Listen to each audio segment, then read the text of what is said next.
महाराष्ट्र चुनाव के बीच शरद पवार को सुप्रीम कोर्ट से बड़ा झटका।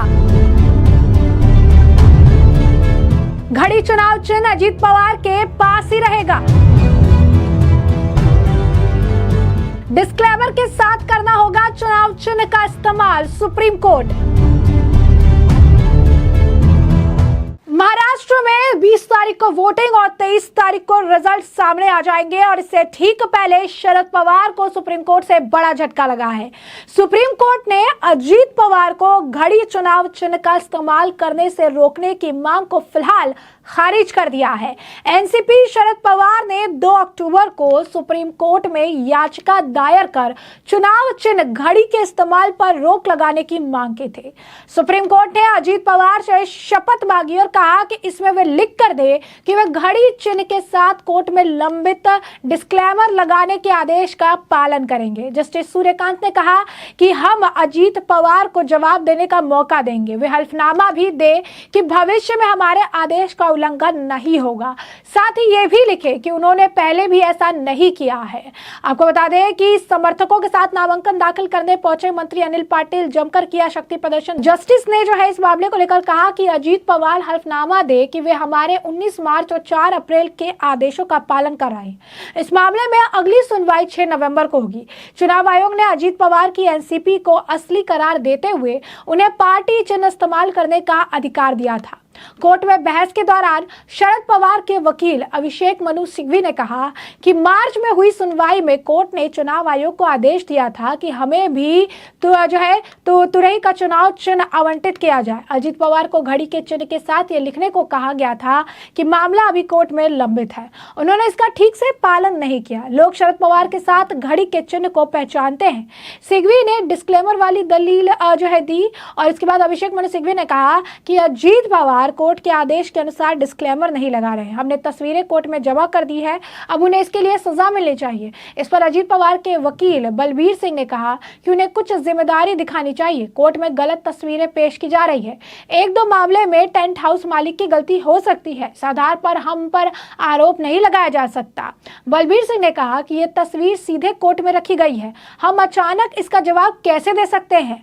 हमें इस याचिका की कॉपी पहले मिल जानी चाहिए थी। शरद पवार गुट लोकसभा चुनाव के दौरान भी यही बात कही थी। कोर्ट ने घड़ी चुनाव चिन्ह हमारे पास रहने दिया, अब इस पर सुनवाई नहीं होनी चाहिए। जिसके बाद सुप्रीम कोर्ट ने घड़ी चुनाव चिन्ह के इस्तेमाल पर रोक लगाने से शरद पवार की मांग को ही खारिज कर दिया।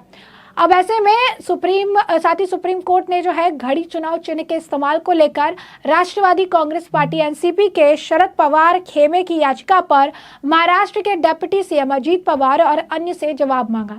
न्यायमूर्ति सूर्यकांत की अध्यक्षता वाली 3 न्यायाधीशों की पीठ ने उप मुख्यमंत्री और अन्य को नोटिस जारी किया तथा याचिका पर उनका जवाब मांगा। शीर्ष अदालत ने अजीत पवार को न्यायालय के 19 मार्च और 24 अप्रैल के निर्देशों को लेकर एक नया हल्फनामा दाखिल करने का निर्देश दिया।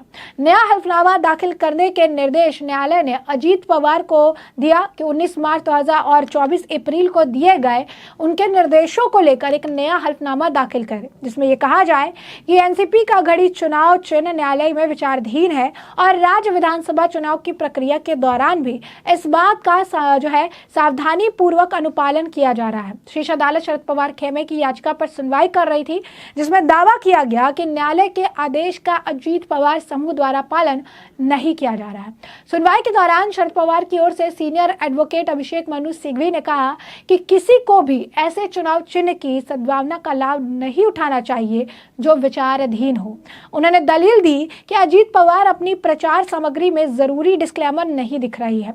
सिंघवी ने तर्क दिया कि चूंकि उन्होंने अदालत द्वारा लगाई गई शर्तों का पालन नहीं किया है, इसलिए उन्हें घड़ी के प्रतीक का उपयोग करने से रोका जाना चाहिए। अजीत पवार की ओर से सीनियर एडवोकेट बलबीर सिंह ने सिंघवी की दलीलों का खंडन किया और दावा किया कि सभी पर्चों और प्रचार सामग्री में सुप्रीम कोर्ट द्वारा अनिवार्य रूप से अस्वीकार्य है। उन्होंने दलील के शख्स सभी सामग्रियों को पेश करने की पेशकश की और ऐसा करने के लिए समय की मांग भी की। सिंघवी ने पोस्टर में कुछ स्क्रीनशॉट पेश किए और कहा कि यह पोस्टर एनसीपी और अजीत पवार के आधिकारिक एक्स हैंडल और फेसबुक पेज से पोस्ट किए गए थे और कहा कि वह सुप्रीम कोर्ट के आदेश के अनुरूप नहीं थे। उन्होंने एनसीपी पार्टी कार्यालय मुंबई में एक तस्वीर का भी हवाला दिया जो उनके सहयोगी एडवोकेट प्रांजल अग्रवाल द्वारा ली गई थी, जिसमें बिना किसी डिस्क्लेमर के एक बैनर जो है दिख रहा था। सिंह ने सिघवी द्वारा जवाब देने का पर्याप्त अवसर दिए बिना पीठ को दस्तावेज सौंपने पर आपत्ति जताई। न्यायमूर्ति दत्ता ने अपनी ओर से पूछा कि क्या सामग्री यानी सिघवी के सहयोगी द्वारा जुटाई गई उसको अदालत की कार्रवाई करने के लिए कानूनी साक्ष्य माना जा सकता है। इस पर जस्टिस कांत ने सिंह से कहा कि एक बार जब हम निर्देश जारी कर देते हैं तो उसका पालन करना होता है। आप एक उत्तर और नया हल्फनामा दाखिल करें जिसका आपके विगत में भी उल्लंघन नहीं किया गया है और भविष्य में आप उल्लंघन नहीं करेंगे। हम उम्मीद करते हैं कि दोनों पक्ष हमारे निर्देशों का पालन करेंगे, अपने लिए शर्मनाक स्थिति पैदा ना करें। अगर हमें लगता है कि हमारे आदेश का जानबूझकर उल्लंघन करने का प्रयास किया गया है तो हम स्वतः संज्ञान अवमानना शुरू कर सकते हैं। सिंह ने तब प्रस्तुत किया कि अदालत को शरद पवार को भी एक हल्फनामा दाखिल करने का निर्देश देना चाहिए कि उनका गुट उस पर लगाई गई शर्तों का पालन कर रहा है। सिघवी ने ऐसा करने की इच्छा जताई। हालांकि पीठ ने सिंह को बताया कि उनके पक्ष ने दूसरे पक्ष द्वारा अनुपालन न करने का आरोप लगाते हुए कोई आवेदन दायर नहीं किया है और इसी के साथ शरद पवार की जो मांग थी उसे सुप्रीम कोर्ट ने खारिज कर दिया। यानी शरद पवार की जो मांग थी उसमें सुप्रीम कोर्ट से जो है मामला नहीं हो पाया, सुप्रीम कोर्ट ने इसे खारिज कर दिया। और ये अगर आप देखेंगे जो चुनाव होने वाले हैं उससे पहले उनके लिए एक बड़ा झटका बनाया जा रहा है, बड़ा झटका माना जा रहा है।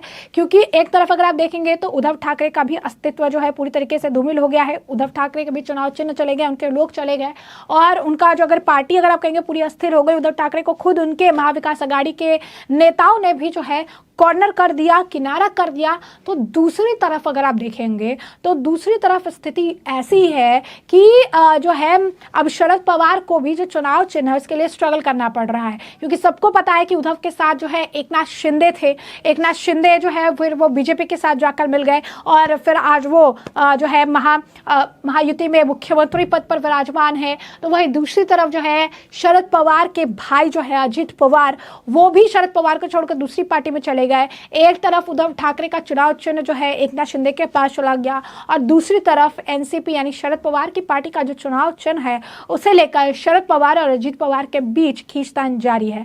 अब सुप्रीम कोर्ट ने एक तरफ से शरद पवार को झटका तो दिया ही, साथ ही साथ उन्होंने अजीत पवार को सलाह भी दी कि डिस्क्लेमर के साथ ही उस चुनाव चिन्ह का इस्तेमाल करें, क्योंकि डिस्क्लेमर की जरूरत है। अभी भी कोर्ट में ये मामला लंबित है, एक पर्टिकुलर फैसला निकल कर अभी तक नहीं आया है। इसी वजह से डिस्क्लेमर का जो है पूरा ध्यान रखा जाए और डिस्क्लेमर के साथ ही घड़ी चुनाव चिन्ह का इस्तेमाल किया जाए भविष्य में भी, और इसे लेकर एक हल्फनामा भी दायर करने के लिए सुप्रीम कोर्ट ने कहा है। यानी साफ तौर पर हमने आपको जो पूरा मामला है ये बड़ा विस्तार से बताया कि ये पूरा मामला क्या है, किस तरीके से महाराष्ट्र चुनाव के बीच शरद पवार को सुप्रीम कोर्ट से बड़ा झटका लगा, जहां पर शरद पवार के चुनाव चिन्ह को लेकर सुप्रीम कोर्ट ने जो है इसे उनका जो भी याचिका थी उसे खारिज कर दी है और घड़ी चुनाव चिन्ह अजीत पवार के साथ ही फिलहाल के लिए रहने वाला है। और ऐसे में अब इस पूरे मामले पर आपकी भी जो राय हो हमें कमेंट सेक्शन में कमेंट करके जरूर से जरूर साझा करिएगा। धन्यवाद।